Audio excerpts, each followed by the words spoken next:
Hey guys, it's Amy at Zoe Beck, and I'm going to do kind of an ending of October kind of wrap up. I usually do a weekly reading update, so I'm just going to do the first, the last 3 days of October is pretty much Sunday through Tuesday, because this is November 1st, and I'm hoping to post this on the 1st.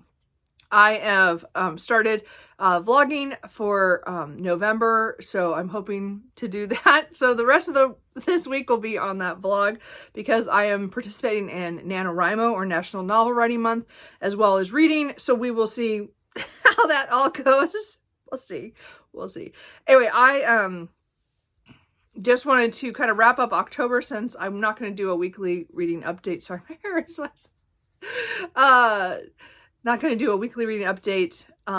That's not the vlog. So I thought, you know, I'll just do a little mini vlog. I am off today because I did stay up until midnight to start writing for NaNoWriMo, and I did get my first day's count before I went to bed. So I'm kind of tired, but I wanted to get this done and out. Sorry, my eye itches. Anyway, so I'm going to talk about the books that I did finish, in those 3 days, and what I'm in the middle of, and what I think I'm going to read for the beginning of November. So I do have one DNF. I did try to read The Guide by Peter Heller. This is a book I borrowed from my dad earlier this year. I think last year, was it last year that I almost bought it at Pal's at the same time he did. So he bought it, he read it, he didn't like it very much. I read 50 pages and I went, yeah, I'm done. I know this is a book about, an elite area, where there's the river's been kept very pristine, but it's for really rich, people to come and, fly fish and, have that kind of experience. And this guy Jack is just, just started as a guide. And there's all these really weird rules about, because other people own parts of the river or land next to the river and stuff. And they're pretty hostile to this campground. And then there's like a pandemic aspect to this, which I didn't get too far into that, but it was just kind of starting. But I just didn't care. Like we got a lot of what Jack's background is and his kind of thing, but I was like, I don't care. Like, what is it? Like, I'm waiting for things to happen. It was a slow start. It wasn't to my taste. It has it has the thing where there's no paragraph indentations. It just has a break, and then the next paragraph and a break, and a next paragraph and a break. I don't like that writing style, and it really kind of annoys me. So I got 50 pages in, and I went, yeah, I'm done. I don't care. So I'm going to give it back to my dad, and we'll just move on from there. So, I don't know. I mean, maybe it gets better later. I didn't want to, wait around for later, I guess. Okay, so oh, it's not coming up. So, I did read a couple audiobooks, finished a couple of audiobooks in the last couple of days. The first one, I did finish Big Witch Energy by Molly Harper, which is the second book in the Starfell Point series. I read the first book, Witches Get Stuff Done, just before this, and I really enjoyed that. I actually like this one a little bit better. It's kind of surprising because it is a second chance romance, and I am not into second chance romances, but this one, it kind of made sense why it had to be a second chance romance because of when they were kids. Caroline can't leave the island, and Ben goes off to become a doctor, and he has his own life. And then now it's 20 years later, and he's moving back to the island, divorced and a single dad with 2 teenagers.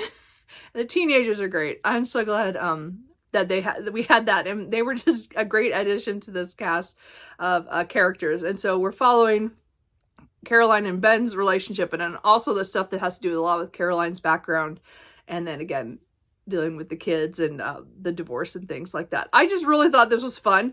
Again, I liked it just a slightly better than I liked Witches Get Stuff Done. So it was a good continuation because I got to know more of the characters and enjoyed them more. Now, the unfortunate thing is I don't get to read another one till next year, or, 2024.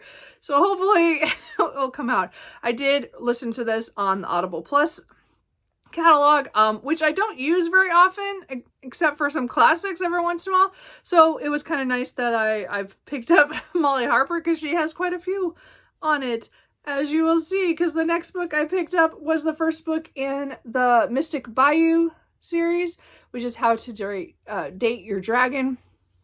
So this is all on Audible Plus as well. So I've already put them in my library so that I can listen to them. So this is more paranormal, as in there is this town in Louisiana where there's all these different creatures that have been hiding from the world, but they all live in this area. So they're having to live with a few humans who know about them, and then also with all the different kinds of mythical and,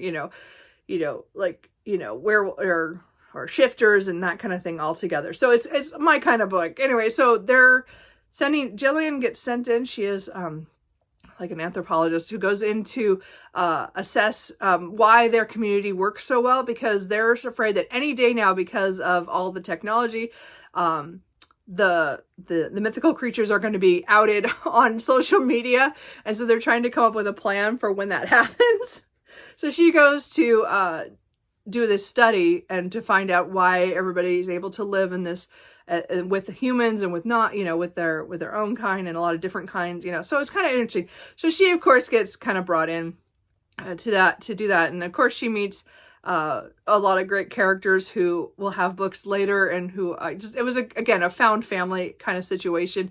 And she meets Bale, who is the sheriff, and he at first is very standoffish, but then they kind of get closer and it's just fun. It was a good paranormal romance. I really, really enjoyed it. I'm really excited. That again, I have another audiobook or another series that I'm now going to probably binge, because now I'm just into it. I did want to mention that, the narrators on this one are Amanda, Ronconi and Jonathan Davis, while the Starfall Point ones also had Amanda Ronconi, and but that one had Teddy Hamilton. So there's the male is different in the audios from that series to this series, but the female is the same. But I think it's still I'm not having problems with that. So far so good on that. So anyway, so I did finish that one. I think I finished that one I finished that yesterday. So yesterday morning, I just had like a little bit left. So I finished that. And then of course I started book number 2 in the Mystic Bayou, which is Love and Other Wild Things. And it's following Zed, who is the mayor of the town and a shifter. I'm not too far into this. I'm like just about a little over an hour. So not a lot has happened. We're just getting introduced to the characters. And, that was all I had time for, because I was trying to finish another book. But this audiobook I'm hoping to continue. It does go into November, but you know what? I'm probably going to read this whole series during November between my nonfiction reads. So anyway, so those are the audios that I finished. And then yesterday I also finished A Haunting on the Hill by Elizabeth Hand. So yeah, this did not go well. So this is supposedly a sequel, authorized sequel to Shirley Jackson's The Haunting of Hill House. Now I read that like 20 years ago, so I don't recall all the details on it. But and I have not watched the newer adaptations, but I remember the old, I don't know, it was kind of black and whitish version of the movie. I remember just being blown away from that, which is why I read the book back then. It came out way before, anyway, when I watched it, I was a teenager, I think. And I read it not too long after that. I can't remember exactly when I read it. I don't know if it's on my list of what books I've read, but I know I've read it anyway, at least once. So this one's supposed to be a direct sequel to that, but just, in the present. And because again, The Haunting of Hill House came out in 1959. So this is supposed to be, again, I think this is like within the last couple years, because it does talk about the pandemic a little bit and some things that, changed and stuff, but it's not a pandemic book, I wouldn't think. Anyway, point is that this is supposed to be this sequel, this great sequel, and it's not. if you want to read this, I would say get it from the library before. So here we go. Here's my problem with this. So we're following some actors and a playwright and a songwriter who rent the house. I like the whole beginning where she finds the house and the playwright decides to rent it. I mean, that kind of all, it was okay, but we got so much backstory on their lives, things that happened before, how they, not, again, it doesn't matter that I found out how they met and stuff, or what happened during the pandemic, or their sad backstories. They all had something tragic in their past. It just kind of went on a little bit. And then they finally get there, these 4 people, and then again, it's like Hill House. There's things that, are not right, but, they continue on. And my problem with this book really was that it was just not that scary at all. And it had details that I don't remember from the original, which is why I'm rereading the original. So, just to see if maybe I missed something that, that was a connection that I kind of missed. I don't know. I felt like this book could have been set anywhere, not Hill House. Like, it didn't matter that it was Hill House. Like, it could have just been another one out in the country somewhere on some hill, in a really kind of weird, a place where nobody likes the house, and it wouldn't make any difference. And it wasn't really, as I said, the weirdness and scariness wasn't enough for me. There just wasn't enough here. I've read like 4 haunted house books this month alone, and this was my least favorite due to what was considered the haunting or what happened. I did not enjoy the way it was. And then I want to say that most of it was very light, like a light touch of, it wasn't even really psychological. Like, it wasn't enough. Like, nothing happens until the last 30 pages. And I mean, it was like such a waste. Like, I was like, why did I get through all that? So, again, I think those are my notes on here. I just feel like this doesn't connect to the original at all. Again, as I said, I'm going to, the book that I'm currently reading is The Haunting of Hill House, a reread. Again, I haven't read this in decades, so I'm reading this. So there is one thing in here that it talked about that I was like, I don't remember anything about that, but there is one small connection that I found in here, but I'm waiting to see why it was so important in here, but I don't remember it being important in here, but we're going to find out. But, so I don't recommend this book. I gave this a 2 on Goodreads. I just don't like it. It failed for me on all aspects of a haunted house. And then to have it connected to Hill House and it not even ring true to me on so many levels. I just didn't like the characters. I didn't care what happened to them. They were just all petty human beings. I didn't really care that they got scared. And then the ending was just, what? Like, it was like, that's it. So I was just, overall, if you want to read this, and I'm not saying don't, this does have really short chapters. So I did want to point out that this has like 81 chapters, maybe 82 with the epilogue. This one has 9. So they're really close in length. This one's quite longer, but this is good, but there's a lot of blank space. So this is like 322 and this is like 250. But this is 9 longer chapters. And then this is like, as I said, 80 some small chapters. So this was an easy read. It was really fast to read. So if you want to do it, I would just say get it from the library. I would not spend money for this. But that's just me. Anyway, as I said, it might redeem itself a little bit after I finish rereading The Haunting of Hill House, because so far I'm really enjoying this, and parts I'm remembering it, but there, again, I said one little thing that I was like confused on this one did show up in here, but it still doesn't connect. It's like a detail, but the significance doesn't make any sense to me. So anyway, failed. I'm going to get rid of that, but I did finish it, and I probably should have DNF'd it, but I wanted to know how it ended.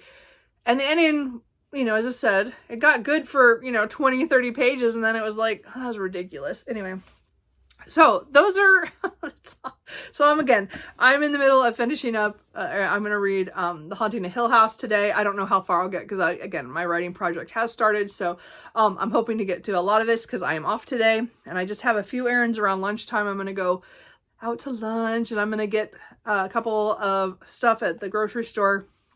And then I'm going to come back and I do need to write this afternoon. I'm going to try to make myself write a couple more times today to get ahead. But I also want to read this, so I'm going to reread that. And then after I finish Love and Other Wild Things, the audiobook, I am going to switch to my Nonfiction November reading. My first audiobook is Horizon by Barry Lopez.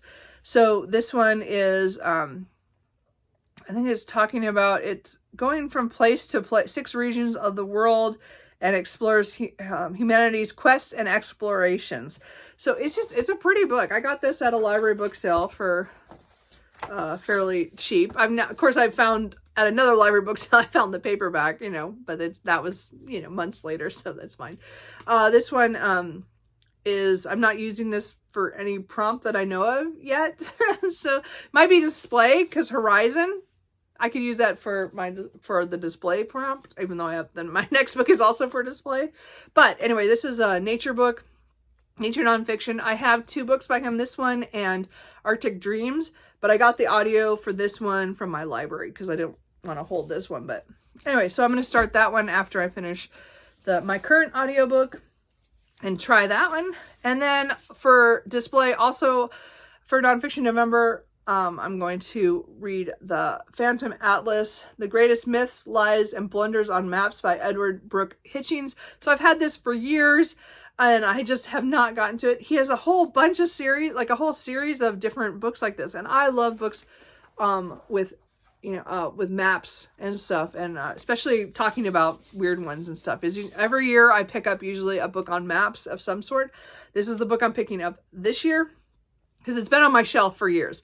So I'm using this for display because there's a lot of pretty pictures. Anyway, so this one this will be my physical read after, and I might read something else along with it. I might not be able to read this like straight, so I might pick up something else. But those are, and again, Nonfiction November is an initiative that is done every November by a Book Olive, and it said display is one of the prompt words, and I'm trying to do some of the prompts. But I have a lot of nonfiction that I'd like to get to that maybe doesn't connect, but we'll see. This one, I definitely have 2 for display to start with, which wasn't intentional, just happens to be what audiobook I got, and then I wanted to start with that. So that's it. Why do I talk so long, even for just 3 days? But I read quite a bit, and I, had words to say on that one book. Anyway, so let me know how your October went. For Spookoplathon, thanks to Becca from Becca and the Books who put that on. That was really fun this year for me. Of the 21 prompts that I rolled, I did 17 of them. So I think that I did pretty good. I mean, I said one of those 17 was a DNF, but the rest of them I finished all those books, and I didn't get to, as I said, I think 4. But you know what? I can't get to everything. And I did roll quite excessively. So I think I did fine. So anyway, so I'm going to get this up. And then the next video you'll see from me will be on Sunday. Will be probably the vlog from now till until Saturday night. And then I'll post Sunday. And then we'll try to do the weekly. We'll see how that goes. I think that's it. So let me know how your October reading went and how you're doing. And if you're taking part in NaNoWriMo, we'll see how it goes. Again, I need to do some writing. So I will talk to you guys later. Bye.